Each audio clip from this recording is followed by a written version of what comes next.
Hello, and welcome to another episode of Facts, Values, and Flourishing. I'm Craig Biddle. This week we're going to talk about morality as the science of human flourishing. I want to recap what we discussed last week really quickly just to lay some groundwork to get going. In the last episode, which was actually 2 weeks ago, we talked about the fact that moral values are both absolute and conditional. We saw that they're absolute in the sense that there are absolute requirements of human life and happiness. There are material requirements, spiritual requirements, and political requirements. And we observed some of those to identify the fact that they're absolute truths on which human life depends. If we have to do certain things and achieve certain goals in order to live and in order to flourish. And if we don't achieve those, then we can't live or we can't flourish. And then we talked about, we looked at reason, purpose, and self-esteem as the most fundamental values, because these are the means by which we achieve our other values. We have to use our mind to identify facts, integrate our ideas into concepts, generalizations and principles, and so on, so that we understand what our needs are and how to achieve them. And then we have to set goals, long-term goals, that both deliver the goods that we need, the material goods that we need, such as food, clothing, and shelter, and the spiritual and political values that we need. So spiritual being self-esteem and purpose, and political being freedom and rule of law and the like. So there are just facts that human life depends on, and those are values. Those are legitimate values, moral values. So they're absolute. And we saw that they're conditional too, because there's nothing in the world that we have to do, in the sense that we can just say, I don't want to use reason, I don't want to use purpose. And then we just suffer the consequences of ignoring those requirements of life. So there's nothing, there are no musts without an if. We talked about the fact that there's a difference between a hypothetical imperative, you must do X if you want to achieve Y, and we talked about the difference between that and what's called a categorical imperative, the idea that you just must do something regardless of whether there's anything in it for you. These are called duties or unchosen obligations. And the morality that I'm advocating, Ayn Rand's morality of rational egoism, holds that there are no duties. There's no such thing as an unchosen obligation. There are only chosen obligations. So there are only hypothetical imperatives. So this is the absolutist and yet also conditional, absolute and conditional nature of moral values. This week, I want to talk more about the science. That was sort of laying the groundwork for a science of morality. We were looking at just some metaphysical facts about the nature of human life and the requirements of life and the fundamental values that we have to use and pursue in order to live. We're going to talk more today about the science, as in the principles of the fundamental principles of a secular and objective morality. And then next week, we'll talk more about the art of morality. So you can think of it as principles are integrations of facts about the requirements of human life, and then the art we're going to get to next week is going to be putting those ideas into action, and actions that are pro-life actions, actions that are principled and that are in pursuit of rational life-serving values, are what we call virtues in this rational morality. So today we're going to talk more about some of the principles, because I want to lay a little bit more groundwork about the actual scientific nature of what we're doing here and what we're talking about. I mentioned several times in the last episode Ayn Rand's essay, Causality versus Duty, which is from her book, Philosophy, Who Needs It? And I want to bring one more element from that essay into our discussion today. Rand said that there's a Spanish proverb that beautifully summarizes her approach to ethics, and that proverb is, God said, take what you want and pay for it. Now, so there are three parts here. God said, take what you want and pay for it. And this summarizes this ethics that Rand has devised, that's all based on the nature of man and the law of causality. Now, clearly, Ayn Rand was an atheist, so when she says God said, take what you want and pay for it, she doesn't literally mean God said. What does she mean by that in this context? She means reality dictates. We live in a causal environment. So if you want to achieve an end, then reality dictates that you must enact the cause to achieve that end. God said, reality dictates, take what you want and pay for it. So that what you want is the end, it's the goal, a life of happiness, a life of flourishing. If you want that, then you must pay for it. And the paying for it is the actions that you have to take to make that happen. Now that's the big goal, a life of flourishing, but then all of the smaller goals that add up to that big goal also have this same pattern. If you want this thing, then you must enact the causes to achieve it. So it's a nice way to summarize what we've talked about so far, and it really will start to, that Spanish proverb, God said, take what you want and pay for it. The more you get to understand this morality, the more you see how brilliant that little proverb is in summarizing what we're talking about here. So I wanted to bring that out to begin with, because it captures the causal nature of this approach to ethics, or it captures the fact that this approach to ethics is based on the law of causality, and it's really an application of the law of causality throughout. So several episodes ago, when we were identifying life as the standard of value, we noted that life is a process of self-generated, goal-directed action. And action is the real key term here. God said, take what you want and pay for it. Take and pay. These are actions, right? So I want to go back to the roots of our discussion. Life is a process of self-generated, goal-directed action. And human life, when choice comes into the picture, human life is a process of self-generated, goal-directed action that is chosen by us. So it's self-generated, goal-directed, chosen action. And the science of morality is all about the principles that enable us to choose the right actions, both to remain alive, but also to flourish. So to live as fully as we can, to maximize our happiness as human beings. And toward that end, we need to keep an eye on three things. There's our nature, the kind of animal that we are, the kind of being that we are, and we've talked about this already to some extent, but we're rational animals. We survive by means of reason, that's our means of knowledge, and it's our basic means of living. And so that's our nature. And then we have needs, and our needs are multiple. We're very complex beings, right? So we have physical, material needs. We also have spiritual, psychological needs. We have political needs. And so we're extremely rich and complex beings. And we have to take all of this into account when we're thinking about the principles that are going to constitute a secular, objective, rational morality for human beings to live and flourish by.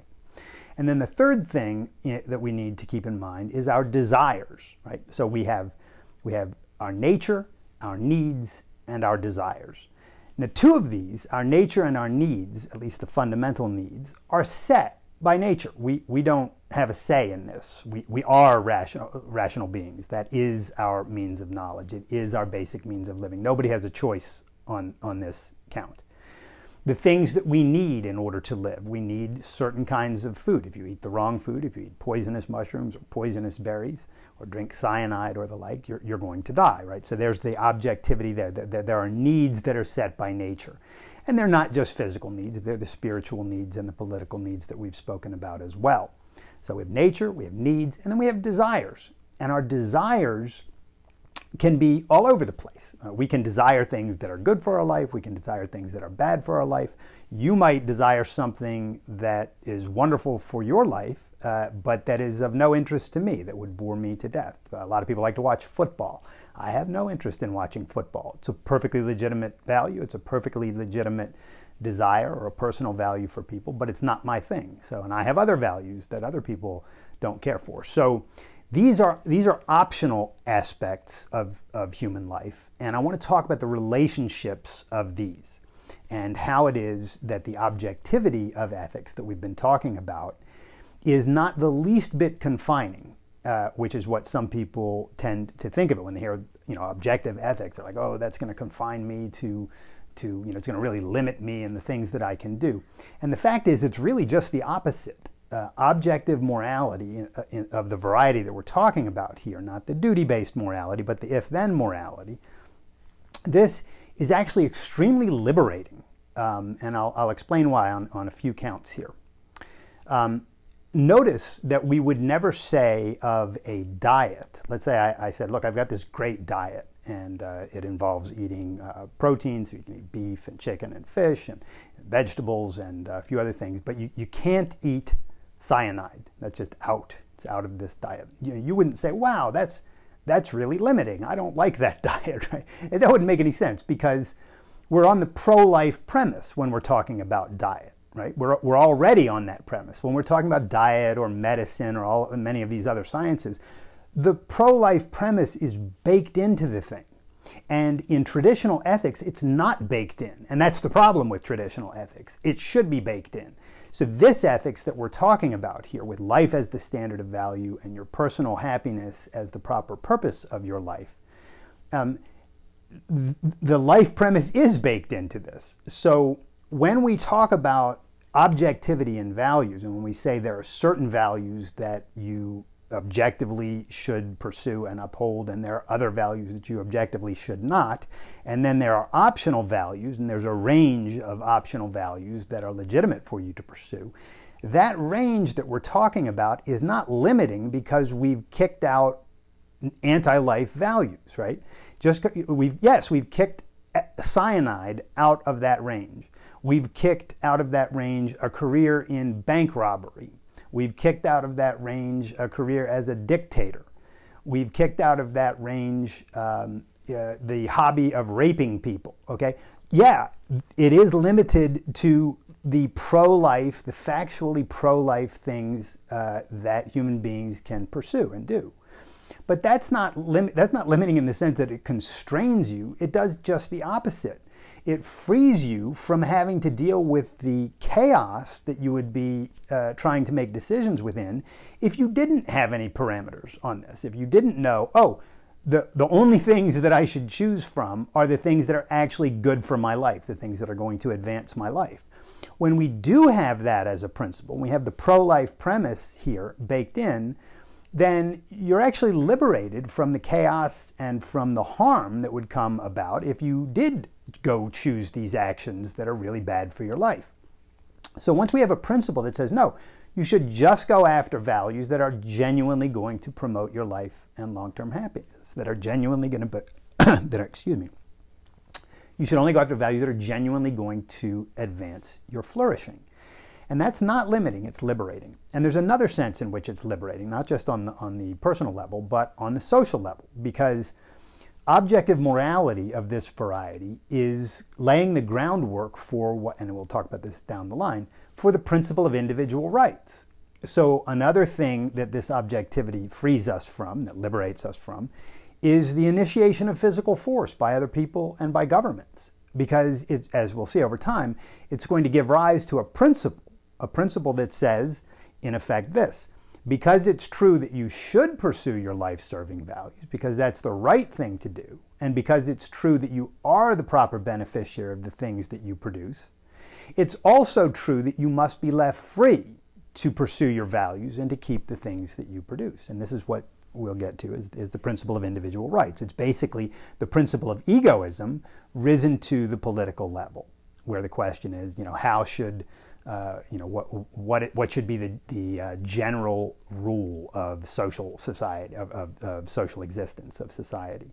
And the general rule is this: people must leave other people free to act on their own judgment and to pursue their own goals so that they can live as human beings. And so we'll get more into that down the line, but you see the connection here just in sketch framework for how this objectivity in morality is going to free us from tyrannical force and from criminal activity. At least in principle it's going to. Now we would have to set up the right governments and do the right things to use that principle and put it into practice.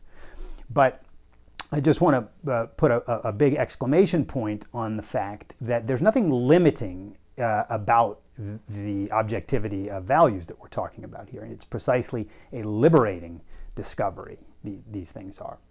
So I want to talk now about how it is that this morality, this morality of human flourishing, is genuinely scientific in the sense that it's measurable. You know, one of the things that is the hallmark of a real science is, well, you've got principles, and then you've got a purpose, the thing you're trying to discover or do with the science. In physics, you're trying to understand the nature of the physical world. In engineering, you're trying to make things, you know, physical engineering, you're trying to make things stand, whether buildings or bridges.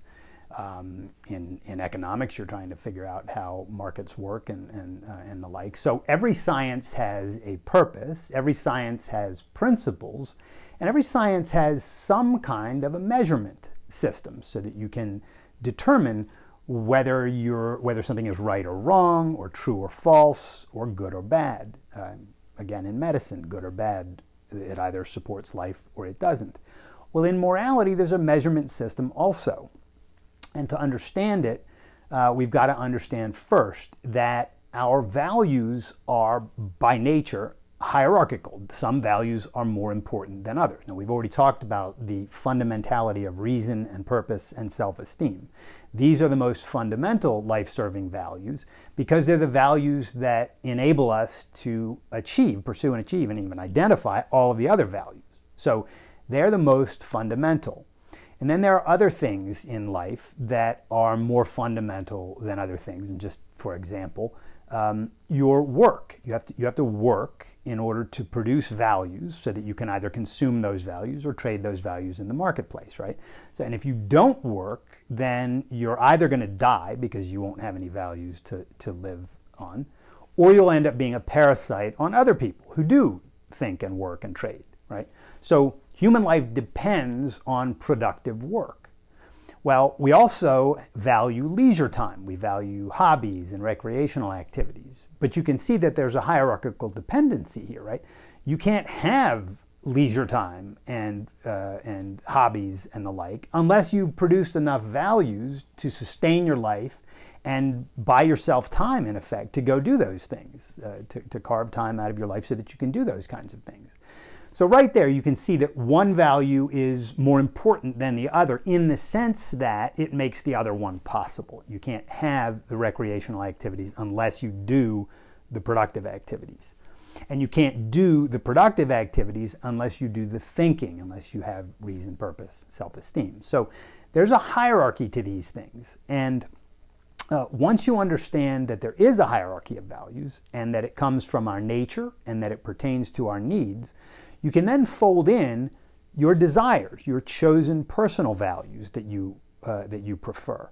So some people love cooking for a living, so they become a chef or open a restaurant. Some people are interested in aerospace engineering, so they go into building jets, or maybe they're interested in something more esoteric. They like balloon. Taking people on balloon rides, so that's a career or a hobby that they're into. There is a huge range of perfectly legitimate activities. You can be a writer, you can be an actor, you can be a lawyer, you can be a doctor. There's a zillion things you can be. There's just a few things you can't legitimately do, and those are the things that involve harming other people or harming yourself as a matter of principle. Now, a little bit of pain here and there in almost every activity that we do. And every career, but the idea is that it's got to be a pro-life activity in order to be legitimate. And if it is, then you can fold it into your hierarchy. So you've got reason and purpose and self-esteem are your basic values. You've got productive activity, your career, your job, the thing you do to sustain yourself. This is going to play a central role in your life, and we'll talk a little bit about that more down the line. And then you have other activities that you do. Maybe you love to read, or you love to watch movies, or you love to garden, or whatever. These are your hobbies. Some of them could also be careers if you went in that direction with one of them. But the point is that you have a career, and then you have the things you like to do outside of that. And the objectivity of values gives you this huge range from which to choose. And once you do choose and you start to organize your values in your life so that you know what's most important and what's least important, then you can become extremely scientific about the way you make choices and take actions. Indeed, you can think of this as, instead of it being cardinal numbers, cardinal measurements, so 1, 2, 3, 4, it's ordinal measurement, as Ayn Rand put it.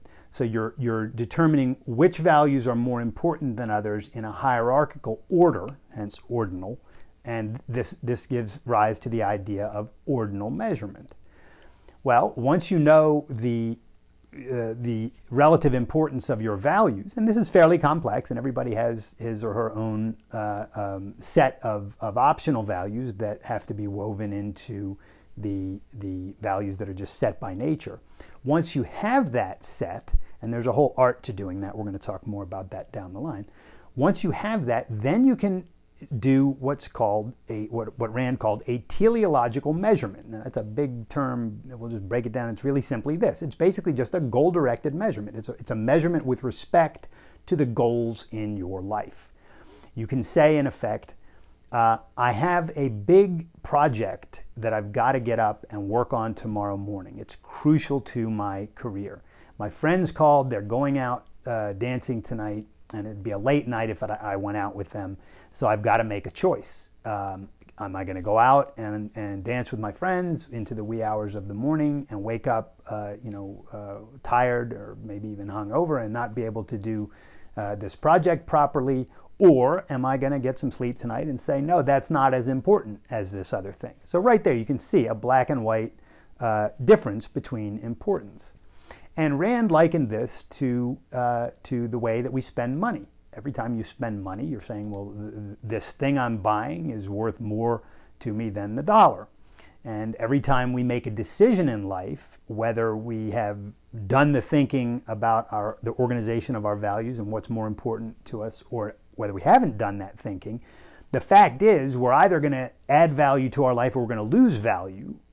So there's going to be a net gain or a net loss in practically any activity that we engage in. The way we spend our time is the way that we create our life. So if we spend our time doing something really productive, then we add value to our life. If we spend time doing something really destructive, then we subtract value from our life, or we lose value. So there's an additive and a subtractive aspect to the understanding the hierarchy of your values and making decisions on the basis of that hierarchy. So once you have your head around this, you can see that this is literally a measurable science. You've got your values, they're in a specific order. Some of them are more important than others, and you make your decisions in life on the basis of which values are more important and which are less. Now there's a real art to putting this hierarchy together, and we're going to talk about that to some extent next week. But I wanted to just get on the table here the principle that if you do establish your hierarchy of values and you understand what it is, then you can make decisions on the basis of that hierarchy with precision on the same order that for instance, an engineer makes a decision about whether this pillar or that pillar would be better to hold up this bridge. He's making a measurement there based on the purpose of his science and on the facts surrounding the goal of that science, which is to hold up this bridge. When we make decisions based on our hierarchy of values, we are making a similar decision. Which of these values should I pursue now, given the full context of my knowledge, if my goal is to maximize my happiness or my flourishing, given the kind of animal that I am over time? And you can make decisions on this basis, and they're every bit as true or false or right or wrong as would be the decision made by the engineer in regard to the bridge. So the way to think about this, I think, the good way to think about this is every decision that we make, every action that we take in life is either going to add value to our life in net terms, so there's going to be a net value gain, or there's going to be a net value loss. You either gain or you lose. And this is why Ayn Rand and the objectivist ethics are so against the idea of sacrifice. A sacrifice is the surrender of a greater value for the sake of a lesser value, right? So you've got a hierarchy of values, greater values and lesser values, right? And you're going to give up some greater value for the sake of a lesser value. Well, that's a violation of your value hierarchy. That's wrong, and it's every bit as wrong as a violation of the law of non-contradiction. So I want to make a connection here between the law of non-sacrifice, or the principle of non-sacrifice, and the principle of non-contradiction. So the principle of non-sacrifice is the idea that you should never surrender a greater value for the sake of a lesser value. Put in positive terms, it means you should always uphold your hierarchy of values. You should know what your values are, and you should uphold that hierarchy consistently. Why? Because the goal is a life of human flourishing, and you don't flourish by giving up your values, you flourish by gaining values, right? So once you have that set up, and you know that you should never sacrifice a value, you should never give up a greater value for the sake of a lesser value, you can see that to do so is just a contradiction. It's a contradiction of your value hierarchy. Your value hierarchy is a fact. It's a fact based on your nature, on your needs, and on your preferences, your personal values. Once you put it together, to violate that hierarchy is to contradict that hierarchy.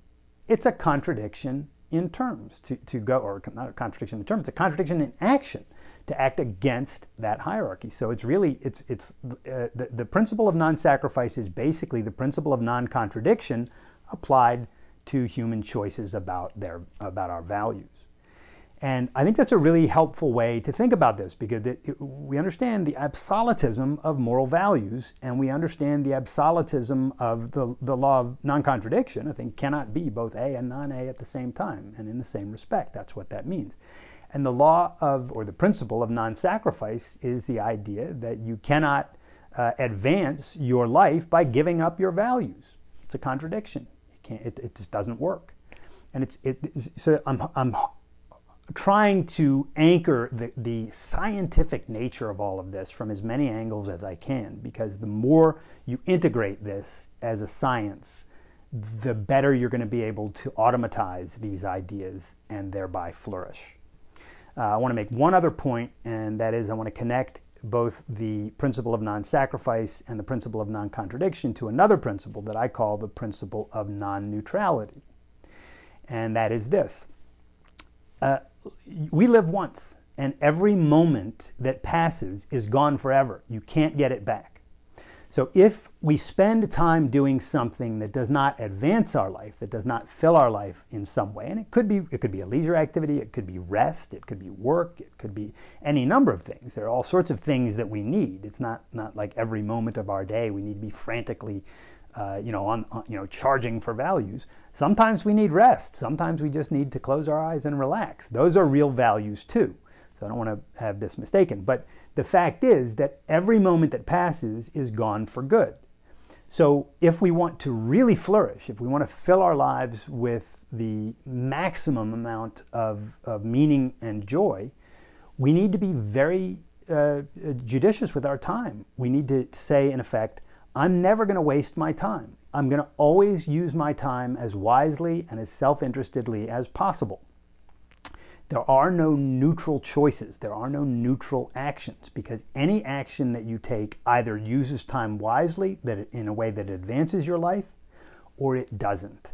And if it doesn't, then you're throwing that portion of your life away. If you spend an hour doing something that is not good for your life, then you have ruined an hour of your life, and you cannot get it back. It's just a fact. So the principle of non-neutrality is just another instance of these other two principles, the principle of non-sacrifice, the principle of non-contradiction, the principle of non-neutrality. There are no neutral actions. There are no neutral choices. Everything matters. So the upshot here is we want to really get our heads around and think clearly about what matters most to us. What do we want to do in our lives to add the most amount of meaning, the most amount of joy, the most amount of the things that we love? Art, friends, career, vacation time, rest time, meditation, whatever you're into. And And so the goal is going to be, and one of the things we'll talk more about next week, is to really start to plan our lives in a way that we can use this measurement process, this what Rand called teleological measurements, and what I like to call the math of egoism, or the math of morality proper. And that is a way to measure which actions are best and which are less than that, and to try always to take the actions that are really best for your life. So again, I hope you're starting to see how beautiful this scientific approach to ethics is, and how crystal clear it is once you start to understand, oh my goodness, this is all based on observable facts and on the requirements of human life and on the requirements of human flourishing. It's all factual. It's not dogmatic. There's no you must without an if. It's all, if you want to achieve X, then you must do Y. So it's all these are all hypothetical imperatives. Nobody's barking at anybody, any dogma at anybody. And the ultimate effect of embracing these ideas, understanding them, embracing them, and putting them to practice in your life is that you live a wonderful life. And if everyone does this, then we all live wonderful lives, and we have governments that we form governments and maintain governments that will protect our rights, and again, we'll talk more about that, but there's all of this just pulls together into just one big, beautiful, harmonious picture for human life. So that's the end of this week's episode. So today we talked about morality as the science of human flourishing. Next week, we're going to talk about virtue as the art of human flourishing. And virtues are principled actions, principled life-serving actions. And we're going to talk about several different kinds of virtues next week. And I think you'll continue to integrate these ideas, and hopefully you're already putting them into practice if you haven't been prior to this series. That's it for today. I hope you'll join me again next week. If you have friends who aren't aware of this series yet, please share, let people know about this. I want to get these ideas out there. They're really helpful to people, and they can change lives. So please let your friends know. And until next week, continue to love your life.